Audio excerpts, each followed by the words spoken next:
आज श्री हरिमंदिर साहब में ऑपरेशन ब्लू स्टार की 37वीं बरसी मनाई गई। इस दौरान 6 जून 1984 में श्री हरिमंदिर साहब में हुए हमले के दौरान शहीद हुए शहीदों को श्रद्धांजलि दी गई और उनकी याद में श्री अखंड पाठ साहब के भोग डाले गए। इस दौरान शिरोमणि अकाली दल अमृतसर के अध्यक्ष सिमरनजीत सिंह मान भी पहुंचे। उन्होंने पत्रकारों से बातचीत की और कहा कि हिंदुओं की बात दिल्ली में कभी नहीं होती, वहां पर भाजपा का राज है, गुजरातियों का राज है। एक सवाल के जवाब में उन्होंने कहा कि सेंटर बादलों के साथ मिला हुआ है। एसजीपीसी की म्याद खत्म हो चुकी है, इसकी टर्म 5 साल की होती है और 10 साल से इसके चुनाव नहीं हो रहे। सिखों को जमहूरियत से परे किया जा रहा है। हिंदू ईसाई मुसलमान ਉਹ ਖਾਲਿਸਤਾਨ ਦੀ ਹੋਂਦ ਨੂੰ ਸਪੋਰਟ ਕਰਨ, ਜਿਹਦੇ ਵਿੱਚ ਸਾਡੀ ਰੱਖਿਆ ਹੋਊਗੀ। ਹਿੰਦੂਆਂ ਦੀ ਗੱਲ ਦਿੱਲੀ ਦੇ ਵਿੱਚ ਕਦੇ ਨਹੀਂ ਹੁੰਦੀ ਹੈਗੀ। ਉੱਥੇ ਭਈਆਂ ਦਾ ਰਾਜ ਹੈ, ਗੁਜਰਾਤੀਆਂ ਦਾ ਰਾਜ ਹੈ। ਇਹ ਦੂਜੀ ਵਾਰੀ ਗੁਜਰਾਤ ਦਾ ਬੰਦਾ ਪ੍ਰਾਈਮ ਮਿਨਿਸਟਰ ਬਣਿਆ। ਪਹਿਲਾਂ ਮੋਦੀ ਬਣਿਆ ਸੀਗਾ।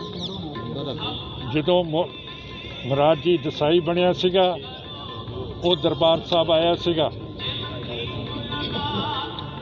ਉਸ ਨੇ ਉਸ ਵੇਲੇ ਦੇ ਪ੍ਰਧਾਨ ਤਲਵੰਡੀ ਸਾਹਿਬ ਨੂੰ ਕਿਹਾ ਕਿ ਜਿਹੜੇ ਸਿੱਖ ਗਜ਼ਨੀ ਤੋਂ ਸੋਮਨਾਥ ਦੇ ਦਰਵਾਜ਼ੇ ਲੈ ਕੇ ਆਏ ਹੈ, ਜਿਹੜਾ ਅੰਦਰ ਡਿਓੜੀ ਦੇ ਵਿੱਚ ਲੱਗੇ ਹੋਏ ਸੀਗੇ, ਉਹ ਸਾਨੂੰ ਸੋਮਨਾਥ ਦਿਓ। ਤੇ ਤਲਵੰਡੀ ਸਾਹਿਬ ਨੇ ਕਿਹਾ ਸੀਗਾ, ਪ੍ਰਾਈਮ ਮਿਨਿਸਟਰ ਦੇਸਾਈ ਸਾਹਿਬ, ਇਹ ਤਲਵਾਰ ਦੀ ਨੋਕ ਤੇ ਆਏ ਸੀਗੇ ਤੇ ਤਲਵਾਰ ਦੀ ਨੋਕ ਤੇ ਹੀ ਤੁਸੀਂ ਲੈ ਕੇ ਜਾ ਸਕਦੇ ਹੋ। ਸੋ ਇਹ ਸਿੱਖਾਂ ਦੀ ਰਵਾਇਤ ਬਿਲਕੁਲ ਅਲੱਗ ਹੈਗੀ ਹੈ ਬਾਕੀ ਦੀਆਂ ਕੌਮਾਂ ਤੋਂ, ਤੇ ਸਾਨੂੰ ਆਪਣਾ ਘਰ ਮਿਲਣਾ ਚਾਹੀਦਾ। ਮਾਨ ਸਾਹਿਬ, 35 ਸਾਲਾਂ ਬਾਅਦ ਸ਼੍ਰੀ ਗੁਰੂ ਗ੍ਰੰਥ ਸਾਹਿਬ ਜ਼ਖਮੀ ਜਿਨ੍ਹਾਂ ਦੇ ਬਰਾਜਮਾਨ ਜਿਨ੍ਹਾਂ ਨੂੰ ਕੀਤਾ ਗਿਆ, ਕੀ ਸਮਝਦੇ ਐਸਜੀਪੀਸੀ ਸਿਆਸਤ ਕਰ ਰਹੀ ਹੈ ਜਾਂ ਵਾਕਈ ਸਿੱਖਾਂ ਨਾਲ ਹਮਦਰਦੀ ਹੈ? ਇਹ ਸੈਂਟਰ ਬਾਦਲ ਦਲੀਆਂ ਦੇ ਨਾਲ ਰਲਿਆ ਹੋਇਆ ਹੈ। ਐਸਜੀਪੀਸੀ ਦੀ ਟਰਮ ਖਤਮ ਹੋ ਗਈ ਹੈ। ਇਹਦਾ ਮਿਆਦ 5 ਸਾਲ ਦੀ ਹੁੰਦੀ ਹੈ ਔਰ 10 ਸਾਲ ਤੋਂ ਇਹਦੇ ਇਲੈਕਸ਼ਨ ਨਹੀਂ ਹੋ ਰਹੇ।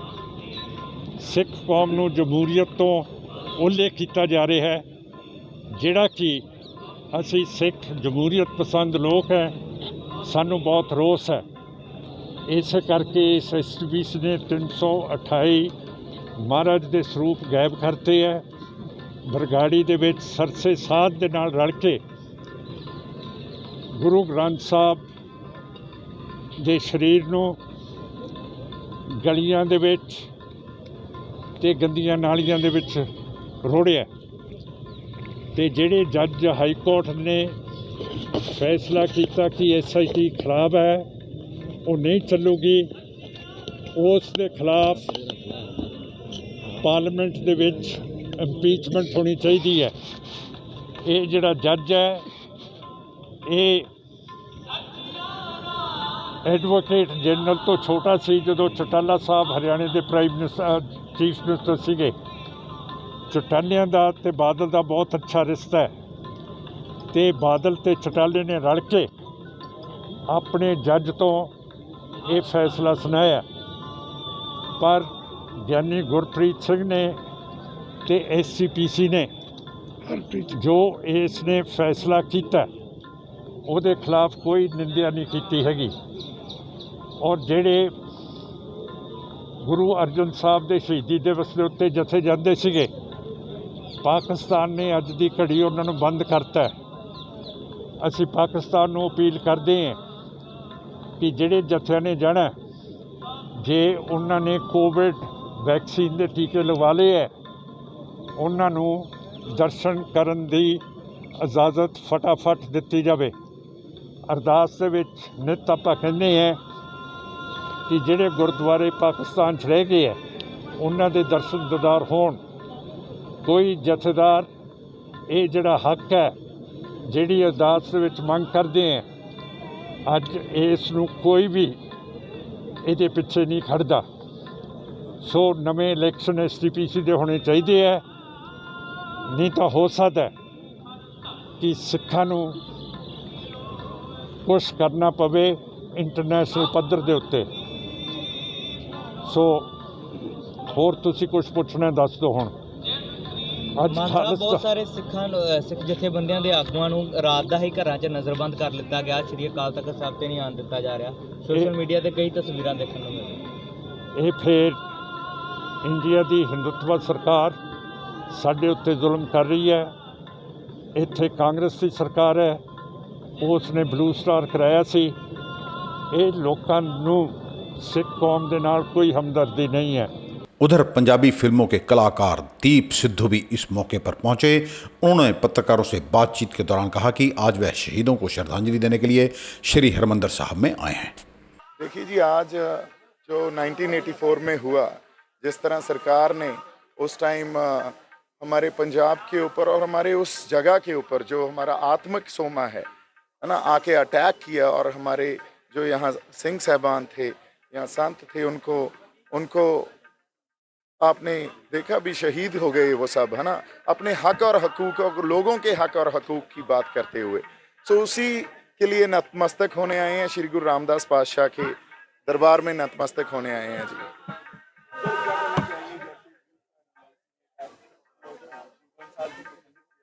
हाँ जी,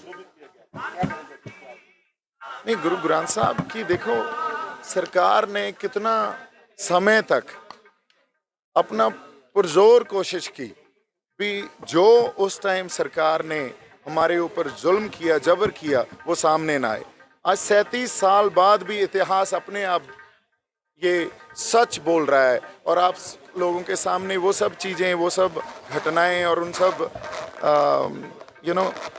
जिस तरह इमारत हमारी दरबार साहब की 300 गोलियां लगी, श्री गुरु ग्रंथ साहब घायल हुए, एक वो गोली सुखमनी साहब की एक पन्ने पर जाके रुकी, और जो सब किया, जितनी शहीदियां हुई, जो बेदोषे और बेगुनाह हमारे बच्चों को, हमारी माताओं को और बहनों को, लोगों को मारा गया। So everything is coming forward now. This is what we need to understand. जो सच है, ट्रुथ है, वो कभी नहीं छुपता। अपने आप किसी टाइम एक कलेक्टिव कॉन्शियसनेस देखो कैसे पंजाब में पैदा हो गई है इस चीज़ को लेके। आज जाप्ते में रह के अब पीसफुली हम कैसे अपने आप को इस चीज़ से शिक्षा भी दे रहे हैं, हम प्रेरणा भी दे रहे हैं, हम अपने आप को सेध भी दे रहे हैं जो हमारे साथ उस टाइम हुआ, ताकि अब पंजाब को क्या सीखना है, क्या डायरेक्शन होनी चाहिए हमारी, कैसे हमें एके में रह के काम करना चाहिए। ये सब इसी घटना के बाद, उसी वर्तारे के बाद, या 1984 में जो कुछ हमारी कौम के ऊपर हुआ, उसी के बाद हम सीख के आगे बढ़ रहे हैं। हाँ जी, दोषी तो एक पॉलिटिकल सिस्टम है ना, और पॉलिटिकल सिस्टम ने जो इस देश के इंस्टीट्यूट्स हैं, उन इंस्टीट्यूट्स के ऊपर भी अपनी किसी ना किसी तरह डोमिनेंस पैदा कर रखी है। इंसाफ लेने जाते हैं तो वो पॉलिटिकल सिस्टम और सरकार कोई भी हो, उस टाइम कांग्रेस थी, आज बीजेपी है, वही काम कर रहे हैं, है ना। सो पॉलिटिकल सिस्टम ही ऐसा बना हुआ है भी आप अपने हक की आवाज़ लगाएं तो सही। एक साइड हमारे जो रक्षा मंत्री हैं, वो देखिए सिख बटालियन को आप उनको झूलते निशान रहे पंथ महाराज के, या राज करेगा खालसा, देख देख फतेह, पंथ की जीत, ये नारा वहाँ बुलंद करने के लिए बोलते हैं बॉर्डर्स पे। पर वही नारा जब हम अपने हक लेने के लिए, आज हमारा किसान आंदोलन चल रहा है, वहाँ बुलंद करते हैं, तो आपको एंटी नेशनल या किसी और ठप्पे लगा दिए जाते हैं, आपको वो टैग लगा दिए जाते हैं। सो ये पॉलिटिकल सिस्टम ही एक ऐसा बना हुआ है जो न्याय नहीं लेने देगा आपको। उनकी डोमिनेंस हर इंस्टीट्यूट के ऊपर दिखती है।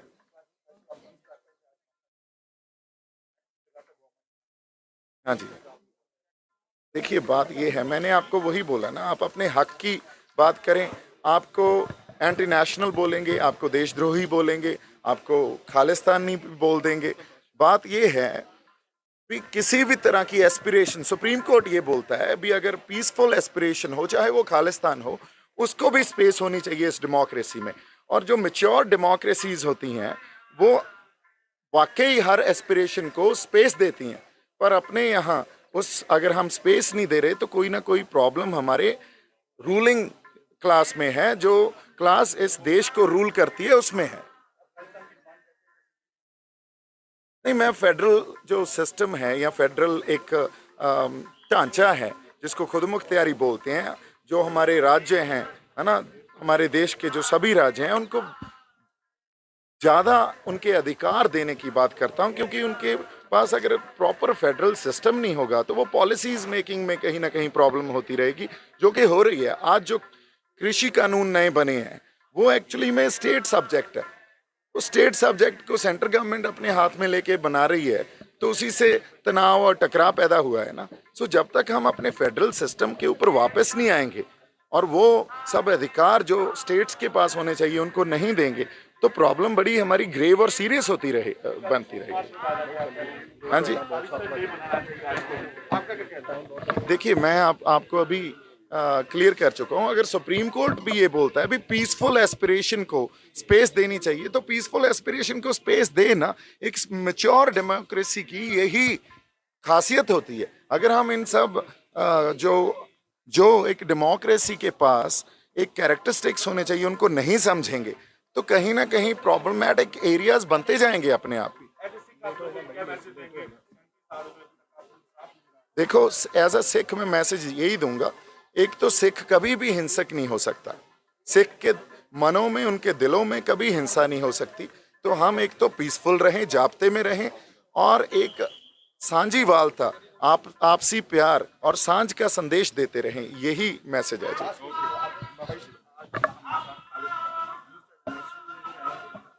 हाँ जी, हाँ जी, हाँ जी। आज क्योंकि हम अपना शहीदी सप्ताह मना रहे हैं, शहीदी हफ्ता मना रहे हैं, उसके लिए बहुत संगत यहाँ नतमस्तक होने आई है, और इसीलिए मैंने आपको बोला है, उससे हमें प्रेरणा और सेध लेनी है, तो वही एक कोशिश है। Thank you.